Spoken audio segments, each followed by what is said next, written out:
मैं शुरुआत इमरान काजी जी आपसे करूंगी सर, और इस सवाल के साथ करूंगी कि प्रस्ताव आप लोग लेकर आए, बीजेपी की नाराजगी इस बात को लेकर है कि चोरी छिपे आप लोग इस तरीके का प्रस्ताव लेकर आ जाते हैं और संख्या के जोर पर उसको पास करवा लेते हैं। ऐसा आपने क्यों किया सर? अमन होगा, हुआ ऐसा?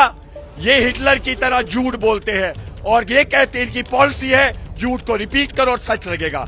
क्या हुआ इनको? क्या बीमारी है इनको? हम कहते हैं हमारा राज्य वापस दो, हमारे जमीन का तहफ्फुज, हमारे कल्चर को। ये टर्बन पगड़ियां पहन के आए थे, क्या वो हमारा कल्चर नहीं है? हम कहते हैं हमारे पानी के वसाइल, हमारी जमीन, हमारी नौकरियां, वो फेडरलिज्म में जिसकी गुंजाइश है।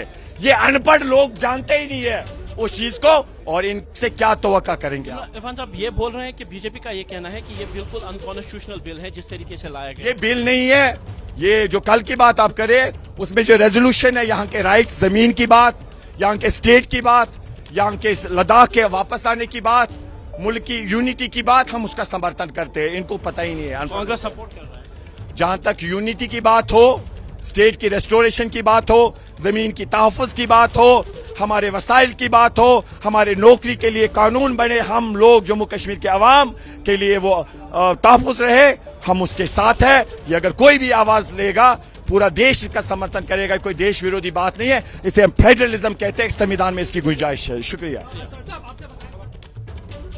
चलिए अब इमरान काजी साहब का रुख करते हैं। इमरान काजी साहब, अगर इतनी अच्छी नीयत के साथ आप लोग ये प्रस्ताव लेकर आ रहे थे जो संघीय ढांचे को और मजबूत करना चाहता है, लोकतंत्र के दायरे में है, तो सर फिर विपक्ष को भी कॉन्फिडेंस में ले लेते। बीजेपी से छुपाकर इस तरीके से प्रस्ताव लाने की क्या जरूरत थी? देखिए रोमाना जी, सबसे पहले ये जो 2 दिन से आज असेंबली में हो रहा है जी, इसके पीछे के बैकग्राउंड हमें भी जम्मू कश्मीर के लोगों को और पूरे मुल्क भर के लोगों को समझना चाहिए थोड़ा सा। जब 2019 के बाद यहाँ पे ये पॉलिटिकल क्राइसिस आई, तब उस वक्त किसी भी पॉलिटिकल गुरु ने ये नहीं सोचा था कि यहाँ पे जम्मू कश्मीर में कोई मेजॉरिटी में दोबारा कभी कोई सरकार आ सकती है। लेकिन जब 2024 में जब इलेक्शंस हुए, नेशनल कॉन्फ्रेंस एक मैनिफेस्टो लेकर आई। मैनिफेस्टो में जो जो दिया गया वो सब आपके सामने है, और लोगों ने 90 में से 61 उन लोगों को चुना जो इस मैनिफेस्टो को सपोर्ट करते थे। इट मींस ये लोगों की आवाज थी, और लोगों की आवाज है, लोगों की नीड है कि वो चाहते हैं कि जो मैनिफेस्टो में नेशनल कॉन्फ्रेंस लेकर आई वो हमारे हित और हक में है। अब मसला जो है, जैसे आप बोल रहे हैं कि चोरी छुपे ले आए, स्पीकर साहब ने और जो सेक्रेटरी असेंबली के, उन्होंने इंटीमेशन एक दिन पहले ही सारे 90 के 90 एमएलएज को, जिसमें से अभी 89 एमएलएज को सर्व किया कि कल नेशनल कॉन्फ्रेंस और Surinder Choudhary deputy chief minister of Jammu and Kashmir ये रेजोल्यूशन ला रहे हैं फॉर द रिस्टोरेशन ऑफ 370 और 35A के लिए। ठीक है, इसमें कोई चोरी छुपी बात नहीं है। लेकिन इमरान काजी साहब, जो आपने 90 से 62 वाला जो आप मुझे यहाँ पर आंकड़ा दे रहे हैं, आप भी मानेंगे कि बाकी 28 सर जम्मू रीजन से आते हैं ना सर, वहां के बारे में भी तो सोचना होगा ना सर। नेशनल कॉन्फ्रेंस के खिलाफ आप जानते हैं जम्मू में इस वक्त प्रदर्शन चल रहा है। इस वक्त की बड़ी खबर है, दर्शकों को बता देते हैं, अनुच्छेद 370 वापसी के लिए। हालांकि देखिए जो प्रस्ताव आया उसमें अनुच्छेद 370 इसका जिक्र नहीं है, लेकिन विशेष राज्य के दर्जे की मांग जरूर की गई है, और उसी के खिलाफ जम्मू रीजन में प्रदर्शन, नेशनल कॉन्फ्रेंस के खिलाफ लोग नाराज हैं। सीधे आपको लेकर चलेंगे, हमारे साथ हमारे सहयोगी अजय बाष्टू इस वक्त मौजूद हैं। अजय, किस तरीके से जम्मू रीजन में लोगों की नाराजगी नेशनल कॉन्फ्रेंस को लेकर नजर आ रही है?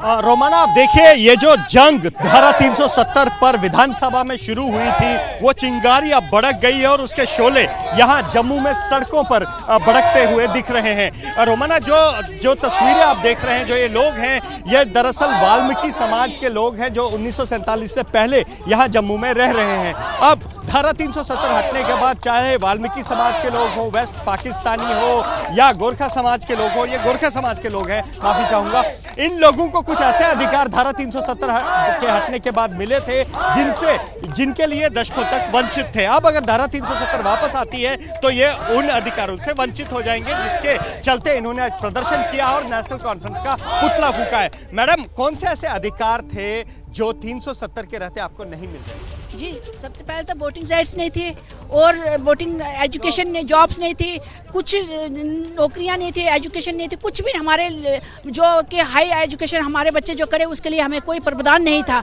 इससे हमारे बच्चे, पढ़े लिखे बच्चे जो कहते थे कि क्या करना, हम ले दे के आर्मी में भर्ती होना है, हमने क्या करना आगे पढ़ के, लेकिन आर्मी में भर्ती के लिए भी हमारे ज़्यादा पूर्वज आर्मी भर्ती हुए।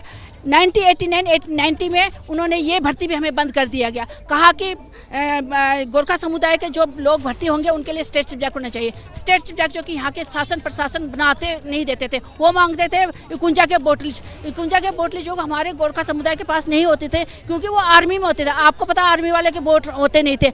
और मैंने 1939 के हमारे पास एक रिकॉर्ड था अपने मेरे दादाजी का, हम वो बताते थे, उसके बावजूद भी वो बना के नहीं देते थे। 370 हटने से जिंदगी बदल गई आपकी? बिल्कुल बदल गई है। आज की डेट में मैं आपको बताती हूँ, पहले हमारे जो बच्चे एक सिपाही भर्ती नहीं होते थे पुलिस में, आज की डेट में हमारे बच्चे एक इंस्पेक्टर लगा हुआ है, 2-3 इंस्पेक्टर लगे हुए हैं, पंचायत में सेक्रेटरी लगे हुए हैं, क्योंकि धारा 370 टूटने के बाद माननीय प्रधानमंत्री मोदी जी ने कहा था कि सबका साथ, सबका विकास, सबका प्रयास, उन्होंने सच कर दिखाया। पर जिस तरह से राजनीति हो रही है, आपको दुख है कि वापस नहीं आना?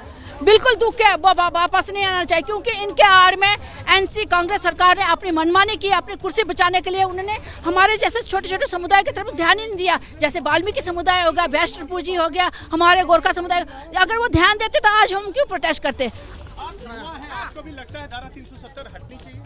सर, मुझे लगता है कि धारा 370 नहीं हटनी चाहिए फ़िलहाल के लिए, क्योंकि अभी जितना भी हमारा प्रोग्रेस हो रहा है JNK में, आपने देखा होगा, it is visible to all. Oh, 370 मतलब कि ख़त्म होना ही चाहिए अब, मतलब उसको दोबारा रिस्टोर करने की कोई ज़रूरत नहीं है फ़िलहाल के लिए। युवाओं से इसको फायदा हुआ है? ठीक है, तो युवाओं के लिए ये काफी जम्मू फायदा की आवाज है और मुझे लगता है ये आवाज सुनना बहुत जरूरी है, क्योंकि एक तरफा सिर्फ और सिर्फ कश्मीर में ज्यादा जमीनी पकड़ वाली पार्टीज अगर सत्ता में आ जाती हैं और वो इस तरीके से एक तरफा प्रस्ताव पास कर देती हैं, तो फिर आवाज तो उठेगी और वो तमाम आवाजें आपको सुननी चाहिए।